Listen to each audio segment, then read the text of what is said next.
दोस्तों चलिए जानते हैं छत्तीसगढ़ की 50 फटाफट बड़ी खबरों को सिर्फ 10 मिनट में। लेकिन उससे पहले यह वीडियो आप किस जगह से देख रहे हैं हमें कमेंट में जरूर बताएं। आज से छत्तीसगढ़ में धान खरीदी शुरू हो गई है। इस बार सरकार ने ज्यादा व्यवस्था की है। कुल 2058 समितियां और 2739 खरीद केंद्र बनाए गए हैं। भीड़ भी बहुत आ रही है, लेकिन तैयारी बड़ी होने की वजह से प्रक्रिया बिना रुकावट के चलती दिख रही है। किसान भी राहत महसूस कर रहे हैं। सहकारी कर्मचारियों की लगातार हड़ताल से सरकारी कामकाज धीमा पड़ रहा था, इसलिए सरकार ने आखिरकार एस्मा लागू कर दिया। इस कदम से कर्मचारियों पर दबाव बढ़ गया है कि वे तुरंत काम पर लौटें। सरकार का मानना है कि किसानों और जनता से जुड़े जरूरी काम किसी भी हाल में रुके नहीं। धान खरीदी से पहले कर्मचारियों ने हड़ताल तो खत्म कर दी, लेकिन उनकी 4 सूत्रीय मांगों को सरकार ने मानने से इनकार कर दिया। सरकार का कहना है कि अभी किसानों का काम पहले है, बाकी मुद्दों पर बाद में चर्चा होगी। कर्मचारी मान तो गए हैं, लेकिन अंदर ही अंदर असंतोष बाकी है। मौसम विभाग की माने तो आने वाले दिनों में छत्तीसगढ़, मध्य प्रदेश और यूपी में ठंड तेज होने वाली है। शीतलहर की संभावना जताई गई है, इसलिए सुबह सवेरे काम करने वालों को खास ध्यान रखने की सलाह दी गई है। किसानों को भी कहा गया है कि सुबह खेत जाते समय सावधानी बरतें। बिलासपुर वाली ट्रेन दुर्घटना की जांच में बड़ा खुलासा हुआ है। पता चला कि ट्रेन ने लाल सिग्नल क्रॉस किया था, जिसकी वजह से टक्कर हुई। रेलवे अब समझने की कोशिश कर रहा है कि ये गलती लोको पायलट की थी या सिग्नल सिस्टम में तकनीकी दिक्कत थी। जांच टीम लगातार फील्ड में काम कर रही है। शराब घोटाले वाले मामले में चैतन्य बघेल की याचिका पर सुप्रीम कोर्ट ने ईडी से जवाब मांगा है। कोर्ट जानना चाहता है कि ईडी अब तक जांच 2023 तक कर चुकी है, में क्या कर पाया और आगे क्या कदम उठाएगा। याचिका सुनवाई योग्य मानी गई है, इसलिए अब ईडी की रिपोर्ट आने के बाद ही मामला स्पष्ट होगा। धर्मांतरण से जुड़े पोस्टर और होर्डिंग्स को लेकर हाई कोर्ट में काफी बहस चली, लेकिन कोर्ट ने कहा कि ये असंवैधानिक नहीं है। कोर्ट का मानना है कि ये जागरूकता पर आधारित है, पर साथ ही चेतावनी भी दी कि किसी की धार्मिक स्वतंत्रता का हनन नहीं होना चाहिए। विवाद अभी भी थमा नहीं है। सुकमा में एक आईडी ब्लास्ट हुआ, जिसमें सीआरपीएफ का एक जवान घायल हो गया। जवानों की टीम इलाके में गश्त कर रही थी, तभी ये धमाका हो गया। बाकी जवानों ने तुरंत इलाके को सुरक्षित किया और घायल साथी को अस्पताल पहुंचाया। इसके बाद पूरा क्षेत्र घेराबंदी में ले लिया गया। वन्य जीव अभयारण्य में 3 हाथी एक गहरे कुएं में गिर गए थे। ये खबर मिलते ही वन विभाग की टीम मौके पर पहुंची और कई घंटों की मेहनत के बाद तीनों हाथियों को सुरक्षित निकाल लिया गया। स्थानीय लोग भी मदद में जुटे और सबने राहत महसूस की कि कोई बड़ी हानि नहीं हुई। सुकमा में पुलिस और माओवादियों के बीच हुई मुठभेड़ में 3 माओवादी मारे गए। सुरक्षा बल कई दिनों से इस इलाके में अभियान चला रहे थे। फायरिंग बंद होने के बाद हथियार और अन्य सामान भी बरामद हुआ है। अभी भी टीम इलाके 3 की तलाशी ले रही है, क्योंकि और नक्सली मौजूद होने की आशंका है।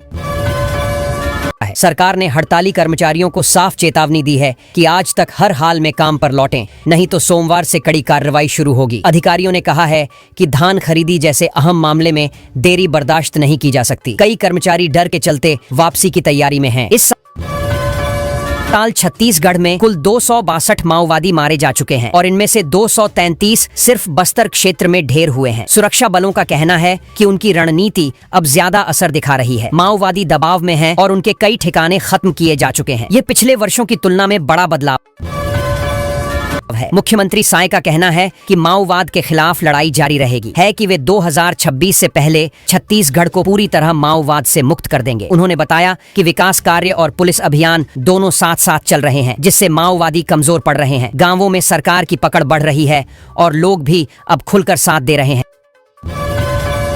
कांकेर में 21 माओवादियों ने AK-47 सहित कई हथियारों के साथ आत्मसमर्पण किया है। पुलिस के सामने उन्होंने कहा कि अब उन्हें जंगलों में लड़ाई से तंग आ चुकी है। प्रशासन ने भरोसा दिलाया कि उन्हें पुनर्वास योजना का पूरा लाभ मिलेगा और सामान्य जीवन शुरू करने में मदद की जाएगी।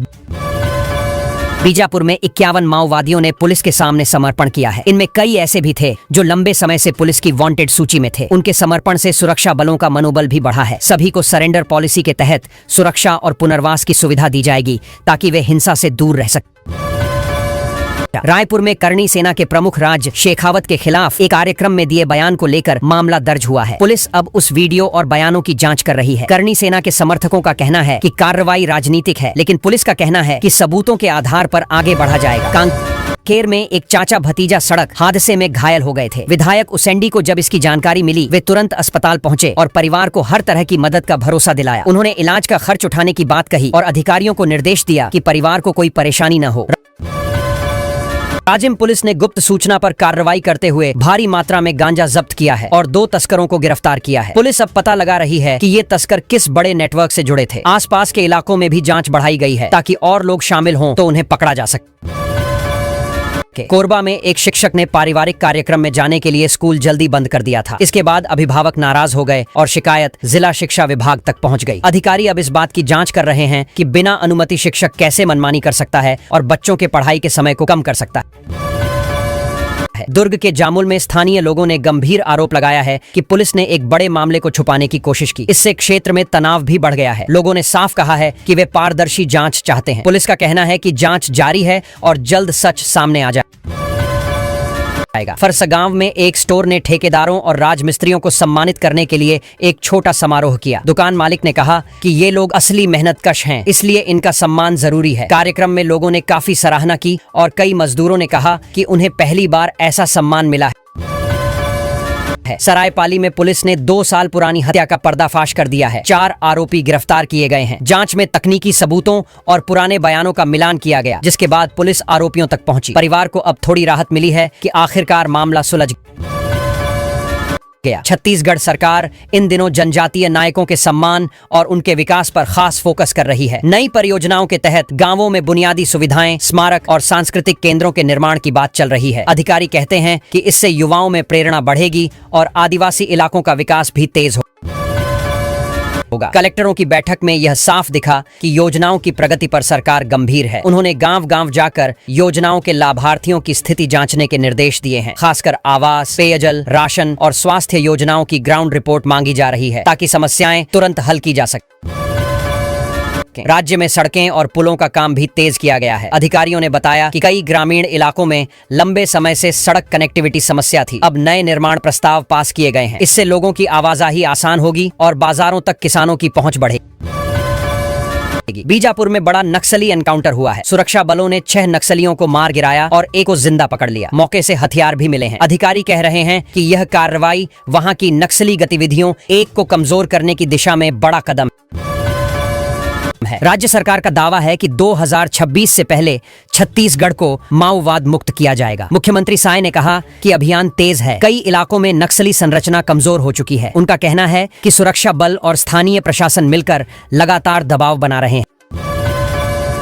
बीजापुर में एक और बड़ी खबर यह है कि 51 माओवादी पुलिस के सामने सामूहिक रूप से आत्मसमर्पण करके आए। यह बहुत समय बाद इतनी बड़ी संख्या में आत्मसमर्पण है। पुलिस इसे बड़ी सफलता मान रही है क्योंकि इससे अंदरूनी नेटवर्क टूटने के संकेत मिलते हैं। छत्तीसगढ़ में नक्सली फंडिंग को रोकने के लिए भी अभियान तेज किया गया है। जांच एजेंसियां उन लोगों और संगठनों पर कड़ी नजर रख रही हैं जिन पर उग्रवादी गतिविधियों को आर्थिक मदद देने का शक है। कई ठिकानों पर छापे भी डाले गए हैं ताकि पूरी चेन को कमजोर किया जा सके।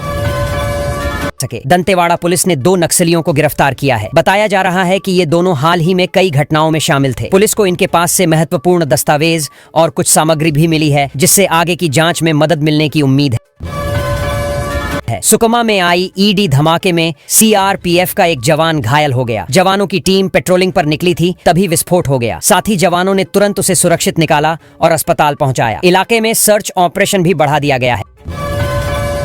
छत्तीसगढ़ में एक इनामी महिला माओवादी जिस पर लगभग 17 लाख का इनाम था, उसने आत्मसमर्पण कर दिया। पुलिस ने बताया कि वह लंबे समय से बस्तर इलाके में सक्रिय थी। अब उसे पुनर्वास नीति के तहत सहायता दी जाएगी ताकि वह सामान्य जीवन में वापस आ सके। भूपेश बघेल के बेटे मामले में ईडी ने बड़ी कार्रवाई की है। लगभग 61 करोड़ की संपत्ति कुर्क की गई है। जांच एजेंसी का कहना है कि यह अवैध लेन देन और मनी लॉन्ड्रिंग से जुड़ा मामला है। इसके बाद राजनीति भी गरमाई हुई है और बयानबाजी तेज है। छत्तीसगढ़ में जनजातीय गौरव दिवस के दौरान पीएम जनमन, आदि कर्मयोगी और धरती आबा योजनाओं पर आधारित लघु फिल्में दिखाई गईं ताकि लोगों को सरकार की नीतियों और जनजातीय विकास के लिए जारी कार्यक्रमों को सरल तरीके से बताया जा सके। स्कूलों और समुदायों में इन फिल्मों को देखकर लोगों में योजनाओं के प्रति जागरूकता बढ़ी। मुख्यमंत्री विष्णुदेव साय ने बस्तर के जगदलपुर में आयोजित मुख्य कार्यक्रम में हिस्सा लिया और बताया कि राज्य में आदिवासी समाज की पहचान, संस्कृति और अधिकारों की सुरक्षा सरकार की प्राथमिकता है। उन्होंने कहा कि आने वाले समय में विकास कार्यों में जनजातीय क्षेत्रों को विशेष महत्व दिया जाएगा और युवाओं के लिए नए अवसर बनाए जाएंगे।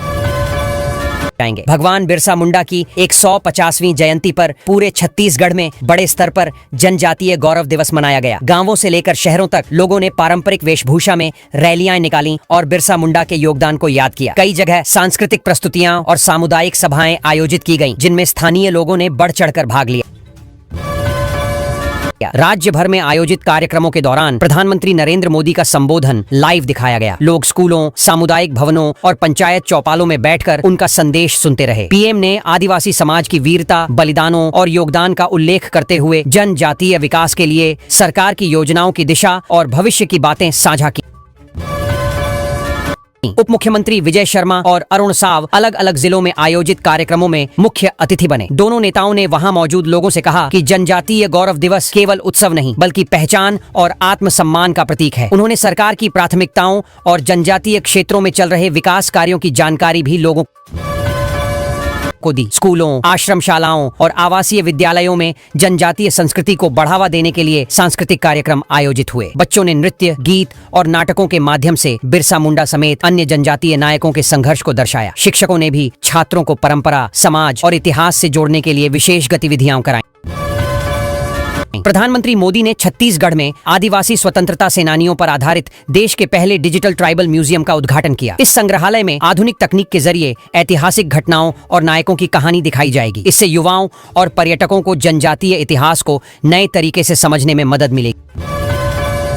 सरकार ने राज्य स्तरीय कार्यक्रमों में मुख्यमंत्री का संदेश पत्र भी पढ़वाया, जिसमें जनजातीय विकास से जुड़े भविष्य के लक्ष्य, शिक्षा और स्वास्थ्य सुधार, रोजगार के अवसर तथा सामाजिक सशक्तिकरण की योजनाओं का उल्लेख था। पत्र का उद्देश्य लोगों को यह बताना था कि सरकार किस दिशा में काम कर रही है और क्यों ये कदम महत्वपूर्ण है।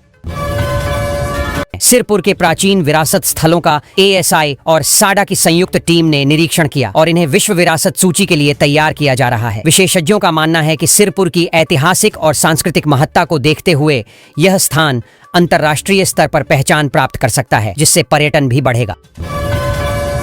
सीएम विष्णुदेव साय ने कहा कि 2026 से पहले छत्तीसगढ़ को माओवाद से मुक्त कर दिया जाएगा। उन्होंने सुरक्षा बलों की कार्यशैली, सरकारी पहुंच और विकास योजनाओं को इस दिशा में महत्वपूर्ण बताया। उन्होंने भरोसा दिया कि जिन क्षेत्रों में नक्सलवाद अभी भी सक्रिय है, वहां विकास और विश्वास बहाली तेज गति से होगा। बीजापुर में सुरक्षा बलों और माओवादियों के बीच हुई मुठभेड़ में 6 नक्सली मारे गए। सुरक्षा एजेंसियों ने इसे एक बड़ी उपलब्धि बताया, क्योंकि ये सभी सक्रिय और लंबे समय से तलाश में थे। घटनास्थल से हथियार, बारूद और कुछ दस्तावेज भी मिले हैं, जिन्हें आगे की जांच के लिए एकत्र किया गया है। सुकमा जिले में आईडी ब्लास्ट में एक सीआरपीएफ जवान घायल हो गया। जवानों का दल गश्त पर था जब विस्फोट हुआ। घायल जवान को तुरंत हेलीकॉप्टर से उपचार हेतु अस्पताल भेजा गया। सुरक्षा बलों ने आसपास के क्षेत्र में सर्च ऑपरेशन भी शुरू किया, ताकि ऐसे अन्य विस्फोटक उपकरणों का पता लगाया जा